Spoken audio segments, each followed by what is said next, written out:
Objective correlative, this term is basically associated with TS. Eliot. उन्होंने अपने work Hamlet and his problems में इसको mention किया था in 1919। What is actually objective correlated? It means के कोई भी आर्ट क्रिएट करते वक्त आप जितने भी ऑब्जेक्ट्स यूज़ कर रहे हैं, they should correlate with each other to evoke particular feeling in the audience. तो जितना भी आपका एटमॉस्फेयर है, means your background music, characters appearance, language, costumes, your theme, everything should correlate. जब सब चीज़ें कोरिलेट करेंगी तभी वो ऑडियंस के अंदर पर्टिकुलर फीलिंग को इवोक कर सकेंगी।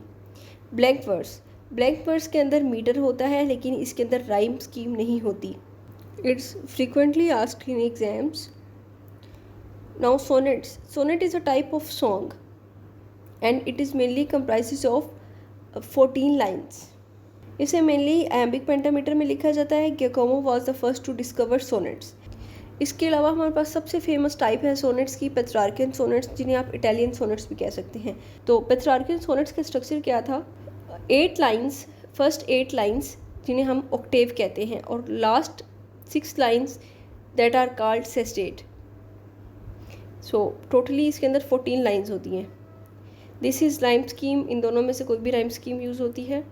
उसके बाद शेक्सपियर था जिसने इटालियन सोनेट स्ट्रक्चर को फॉलो नहीं किया था, बल्कि उसने अपना एक डिफरेंट स्ट्रक्चर इंट्रोड्यूस करवाया था। आपको पता है कि शेक्सपियर ने अबाउट 154 सोनेट्स लिखी थी, तो उसने जो स्ट्रक्चर यूज़ किया था that is called Shakespearean sonnet structure. इसके अंदर क्या था? That is slightly different from Petrarchan sonnets. इसके अंदर भी 14 लाइन्स थी, बट इसके अंदर ना जो स्टेंजास थे उनके अंदर 4 लाइन्स थी हर स्टेंजा में। तो 4 लाइन्स का हर स्टेंजा था, तो 3 स्टेंजास थे, तो एक राइम्ड कपलेट था। तो अब ये जो इसका एक स्टेंजा है इसे आप क्वाड्रेंट भी कह सकते हो। Quadra means 4। Next meter, meter is basically related to poetry. It is the rhythmic structure, means rise and fall within the line or in a verse. Prosody, it's a scientific study of poetry, keep that in mind. जैसे हम लोग structure find out करते हैं ना, ये structure study करते हैं poetry का, कि कितने स्टैंजास हैं, कौन सा स्ट्रक्चर यूज़ हुआ है, टाइप ऑफ मीटर क्या है, that is all studied in prosody.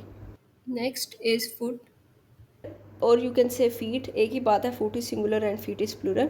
That is related to meter. It is the combination of stressed and unstressed syllable, कि किसी वर्ड्स के अंदर कितने सिलेबल्स हैं। Let's say this is metre, तो इसके अंदर 2 सिलेबल्स हैं, तो कोई सिलेबल स्ट्रेस्ड होगा, कोई अनस्ट्रेस्ड सिलेबल्स होगा। So total number of syllables in a words are regarded as feet. Next is odd. So first is Pindaric odd. He was a Greek poet. Pindar is Greek. It contained strophe, antistrophe and epod. अब ये तीनों elements भी आपको पता होने चाहिए। Strophe and antistrophe share common metre and length, जबकि जो एपॉड है that has unique metre and length. You may know about the chorus in Greek literature, तो ये स्ट्रोफ और एंटीस्ट्रोफ कोरस की पोजीशन से रिलेटेड है। Next important historical event is war of roses 1455 to 1487। अब इन वॉर्स का purpose क्या था? They were fought for the throne of England, कि इंग्लैंड को रूल कौन करेगा, और इसमें विक्ट्री किसकी हुई थी? ट्यूडर डायनेस्टी की। अब इसको वॉर ऑफ रोजेस क्यों कहा जाता है, कि रोजेस का नेम इसको क्यों दिया गया? रोजेस कलर की वजह से, क्योंकि इसमें जो आर्मीज थी, ओपोनेंट्स थी, वो कौन कौन सी टीम्स थी? Lancasters and Tudors. तो अब जो ट्यूडर्स थे they were using white colour and Lancasters were using red colour. So उन वो जो रोजेस के कलर होते हैं रेड और वाइट, उस बेस पर इसको नेम दिया गया। बट ये नेम उस टाइम कॉइन नहीं किया गया था, बल्कि इसे लेटर 19वीं सेंचुरी में देखिए, अब ये वॉर्स कब हुई? 15वीं सेंचुरी के अबाउट, और ये इनको नेम दिया गया इन 19वीं century. Next important historical event is rebel of barons. It was led by Robert Fitzwalter. It was also the series of civil wars. Actually ये वार जो थी ये बैरन्स और किंग के दरमियान थी। उनका हेनरी 3 के साथ जो क्लैश था that cost their rebel. Next is 100 years of war. You may have heard the name, इसमें से फ्रीक्वेंटली MCQs आते हैं। 1337 to 1453. So these wars were between England and France, और इस वॉर के अंदर जो विक्ट्री हुई थी वो फ्रांस की थी, फ्रांस और उनके कंपेनियंस की. Next peasants protest, it is also known as Wat Tyler's rebellion. इनका जो की फिगर था that was Wat Tyler. Actually जब इंग्लैंड की इकोनॉमी बहुत स्लो हो गई थी तो किंग ने डिफरेंट किस्म के टैक्स इम्पोज कर दिए थे ऑन द मैसेज. तो उसमें जो फार्मर्स थे या जो पेशेंट्स थे उनको सबसे ज़्यादा सफ़र करना पड़ रहा था. तो उन्होंने ये जो उनके ऊपर टैक्स लगा था उसके अगेंस्ट उन्होंने ये प्रोटेस्ट स्टार्ट किया था. अब इसका आउटकम क्या हुआ था कि he was the Tyler who was their main leader, he was killed by the forces of king.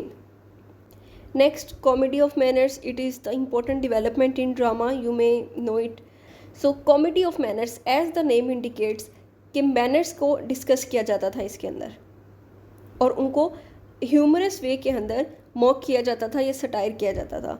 तो it satirise the manners and social conventions, और you can say the social habits of contemporary society और high society.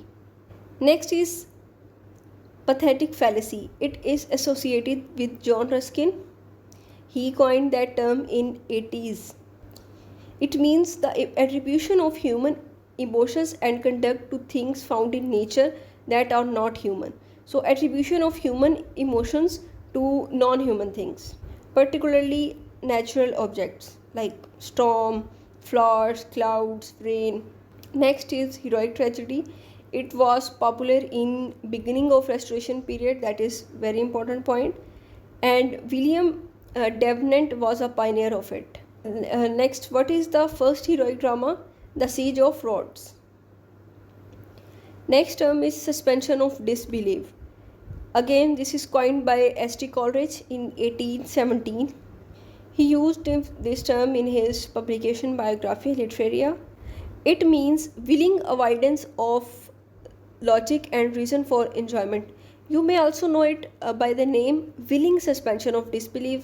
So this is the willing avoidance of logic and reason for enjoyment.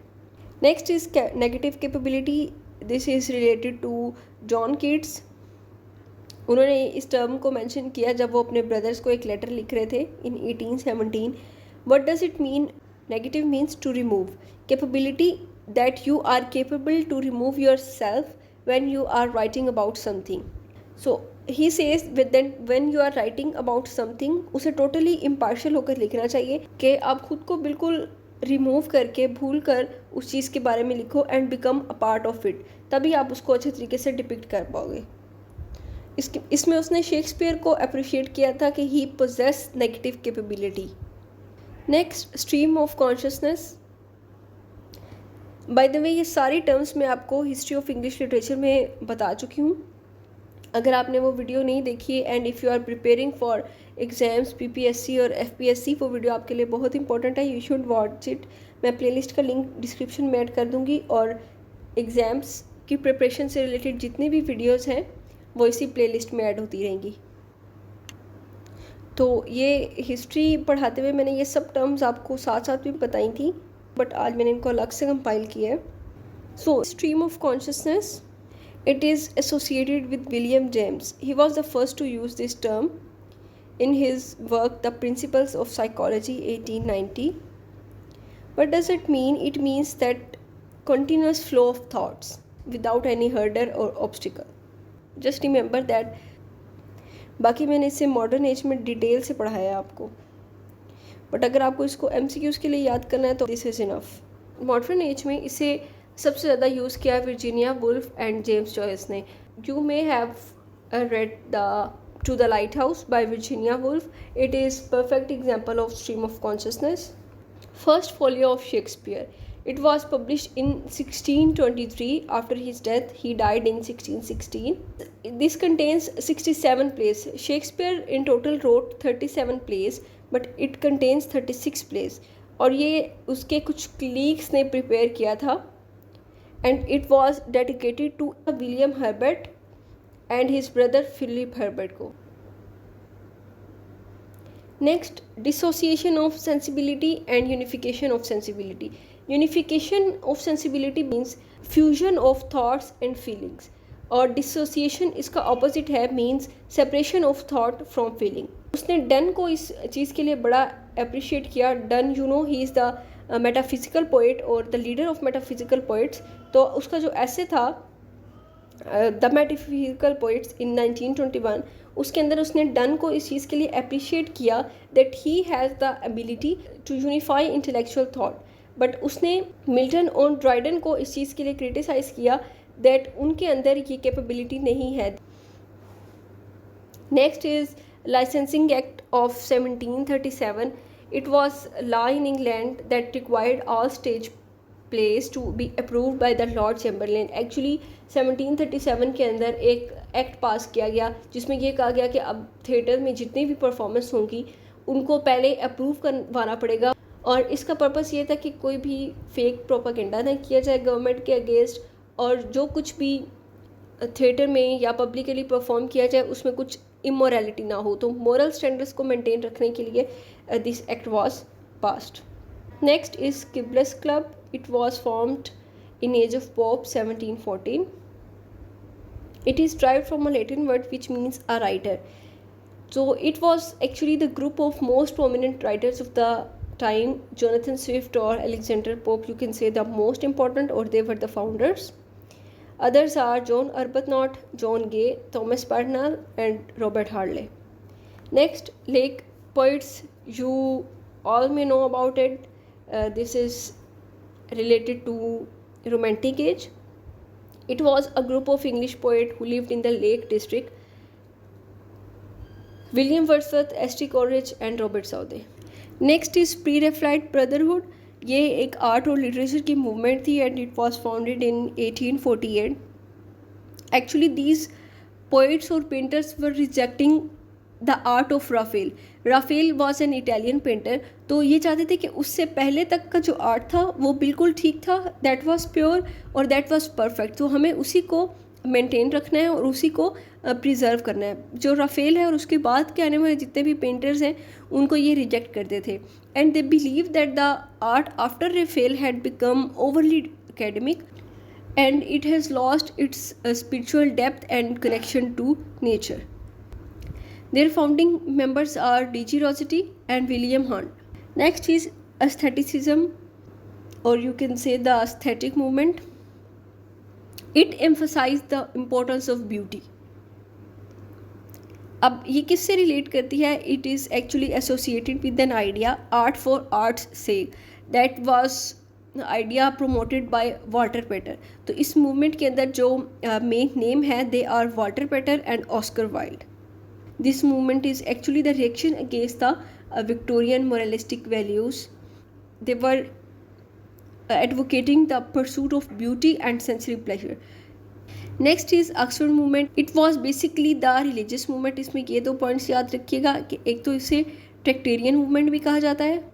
Secondly it is a religious movement with in the church of England. इसका purpose क्या था? Church की जो Prestige है या जो church की कन्वेंशंस हैं उनको मेंटेन रखा जाए. The continuity of church leadership, believes and rituals. Prominent leaders of this movement are John Keble and John Henry Newman. और इसे ऑक्सफोर्ड मूवमेंट इसलिए कहा जाता है क्योंकि ये ऑक्सफोर्ड यूनिवर्सिटी से स्टार्ट हुई थी and these Tractarians were the professor of that university. Next is Chartist movement. It was basically the working class movement. जब इंग्लैंड के अंदर राइट्स नहीं मिल रहे थे पुअर क्लास को और they were not getting the equal prestige, तो उन्होंने ये मूवमेंट स्टार्ट की थी और उसका एम ये था कि पॉलिटिकल राइट्स मिलने चाहिए डाउन ट्रोडन क्लास को भी. Next is the iceberg theory that is related to Ernest Hemingway. Actually he states that a story should reveal a small portion of it content, कि उसका जो स्मॉल पोर्शन है वो story को reveal करना चाहिए और उसकी जो बाकी डिपिक्शन है that should be left on the readers interpretation, कि आप उसे रीडर की इंटरप्रिटेशन पे छोड़ दो, वो जैसे भी उसे कम्प्रीहेंड करे. जैसे कि एक आइसबर्ग होता है, it's majority remains beneath the water surface. Likewise, your story should remain beneath the water. So that's all for today. We try to cover the important terms or important historical events that are frequently asked in competitive exams. Allah Hafiz.